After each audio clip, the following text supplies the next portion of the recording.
In the meantime, Brandon Big B is with me in the house. Brandon Big B, are you there? I am here. Okay, man, it's so good to have you. And, of course, folks, you know Brandon Big B, co-host of Freedom Friday, and he's been a correspondent here for many, many years, always brings some powerful stuff, and always has a biblical worldview to go with it. Listen, I know, Brandon Big B, you were listening in the first segment, the Michael Brown segment, and talking about the gay revolution and outlasting the gay revolution, et cetera, but you've got some very interesting observations that you want to give on that, and you and I were talking offline just a little bit ago, and powerful stuff. I mean, you've made a connection that even I have not thought of. Even me, I didn't think of it. So I think I was just elevated to a whole new level. You were. I mean, if you have outthought the great one sitting behind the golden microphone, you have done something. So tell the folks your observations after listening to the Michael Brown segment. Well, you know, it's interesting because what I want to share is I just want to give people a small example from history of what will happen if we do not combat and attempt to outlast the gay revolution, as Michael Brown so brilliantly stated.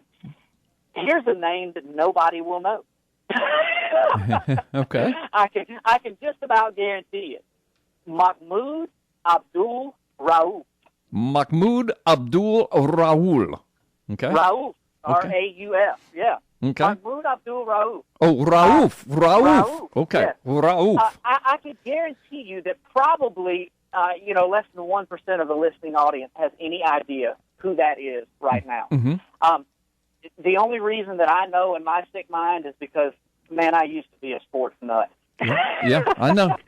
And what I know is that one Mahmoud Abdul Rauf was born Chris Jackson in 1969 in Gulfport, Mississippi. Yeah. Went on to play at LSU, played 2 brilliant years of college basketball at LSU, was compared to Pistol Pete Maravich during his playing days there. Actually broke some of Pete Maravich's college scoring records, was drafted in the first round of the NBA draft in 1990 after 2 years of college basketball, and was compared to some of the greatest college players of all times. As a matter of fact, his 2 years of college basketball are still talked about as two of possibly the greatest seasons ever for a single player in college basketball. Wow. Now, what does that have to do with combating the gay revolution? The reason nobody knows who Mahmoud Abdul Rauf is because he changed his name to that in 1993, 3 years into his NBA career. Uh-huh. He actually had his best season ever the year that he changed his name in 1993. Averaged almost 20 points a game that year, was named the NBA's most improved player, just a stellar point guard, unbelievable. You and I watched him play. I don't know if you remember that. We went over to Gulfport and watched him play in an NBA exhibition game when he was a rookie. But the bottom line is this. In the 95-96 season, the newly found Islamic religion of Mahmoud Abdul Rauf convinced him that during the NBA pregame celebration, he no longer needed to stand and acknowledge the raising of the American flag or the singing of the national anthem. Yeah, I remember. Go ahead. He turned his back on the flag. He would sit down and refuse to stand. Here's how crazy times have changed. This went on for 6 months of the NBA season before anybody noticed it. Why was that? Because the internet back then, it was barely in existence. Right. There was no 24-hour, there wasn't 10 24-hour cable news networks back then. Right. Most people didn't even have cable in their home, right. So 6 months he was doing this before anybody picked up on it, and a local reporter outed him. Within days of that happening, he was suspended by then NBA Commissioner David Stern for one game. He and Commissioner Stern then reached an agreement that he had to stand. They forced him to stand during the singing of the national anthem, but the agreement was he did not have to open his eyes and look at the flag. So he would bow his head, for lack of a better term, and close his eyes, and he boldly said that he was praying, Islamic prayers during the national anthem. Right. Well, that went on for a period of time, and then he just said, enough of this. I'm not going to stand anymore. bottom line, he was traded at the end of that season.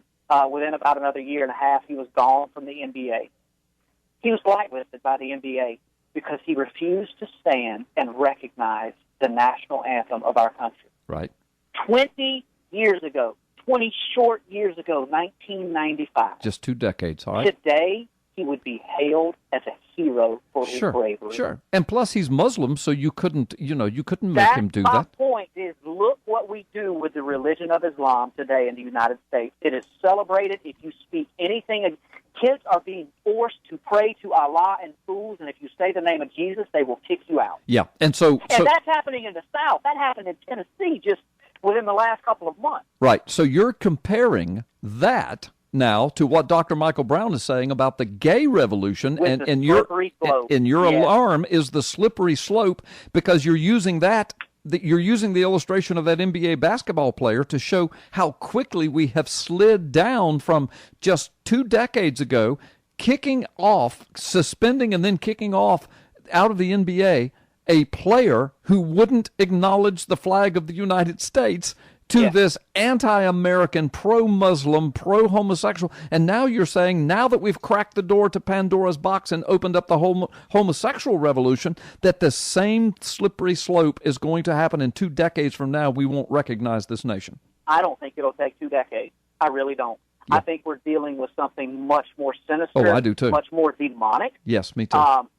And just something that God's not going to allow us to continue to do. No, listen, I agree. Just last week, there was I hate to even use the word journalist. The guy's an idiot. He's a criminal. He admitted that he is a pedophile. Admitted it. Came out and wrote an article bragging about it. Yeah. But he was born that way. Yeah.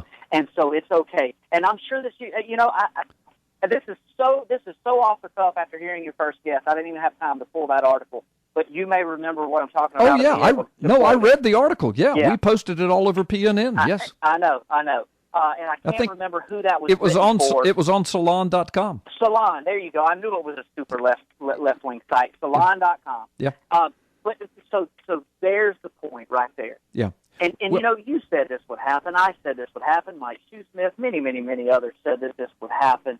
That this is where we were headed. Yeah, well, and here we are. It's not going to take 20 years. No, we're living in extremely prophetic times. And so what's going to happen now? This gay marriage ruling, I've said it many times, I'm going to say it again, it's going to shock people because they're not going to think a Baptist preacher would say this. But if the gay marriage ruling, which, by the way, is not the law of the land, that's another show, I've been talking about it. Now we've got dozens of legal experts that agree with it from major universities around the United States. They've been hearing my interviews, and I'm not being facetious, nor am I being braggadocious. I've been on national and international television and radio screaming this for weeks, and now finally dozens of legal experts and universities around the nation are using my talking points, my bylines, and they're saying the very same things. And I know other people were saying it with me, so I'm not the only one that started this revolution, but we were instrumental in that right here at Freedom Friday. And and now it's happening. But the point that we're making, though, it not only is it illegal and unconstitutional, but I'm going to say this. If that ruling was only about 2 men wanting to get married and 2 women wanting to get married and call themselves married, I would hate it. It would be unbiblical. It would make me sick, but I could stomach it and go on with life. But that's not what it's about. It's about opening Pandora's box. That's the foundation. They've admitted it. The 4 dissenting Supreme Court justices said this is just the beginning. And so it's going to open up the door of bigamy, polygamy, incest. It's going to open up the door of pedophilia and adults. Father and daughter have been married in New Jersey, in a northern state. Yes, it's happened. A father married his 18-year-old daughter. Yeah, we'll be lucky if this takes 20 months. Oh, I know. I know. And so what's going to happen? You're going to have adults saying, listen, I want to marry this child, and the child is consenting. And you got to marry who you love. I mean, who are you to tell me who I can love and who I cannot love? I mean, Muslims already do that. I mean, Muhammad did it. Yes, Muhammad did it. 9-year-old girl. Yeah. child rape. Yeah. So, I mean, there's the Pandora's box, and I know people are listening, rolling their eyes. Go ahead, roll your eyes if you want. You rolled your eyes when I said we'd have gay marriage in America, too, but here we are. Go ahead, roll your eyes. It's coming, and I tell you what else is coming. They're going to start teaching the mechanics of homosexual sex to your children in the public schools under Common Core all over this nation. The mechanics of it. And if you already happening in California. Yes, and if you roll your eyes at that, let me remind you, they're already teaching the mechanics of heterosexual sex, the mechanics of it. They're doing films and books and pictures and movies showing the kids how it's done. Why would they not do homosexual sex now that it's so-called legal and natural and normal? You see, folks, it's this. So what Brandon's saying is exactly right. It's a slippery slope, and it's demonic, and it's going to go quickly, I do believe. I agree. Brandon, I agree 100%. Hey, Brandon, let's do this. We're going to take a time out because when we come back, I want to ask you what the mainstream media has been forced to admit about what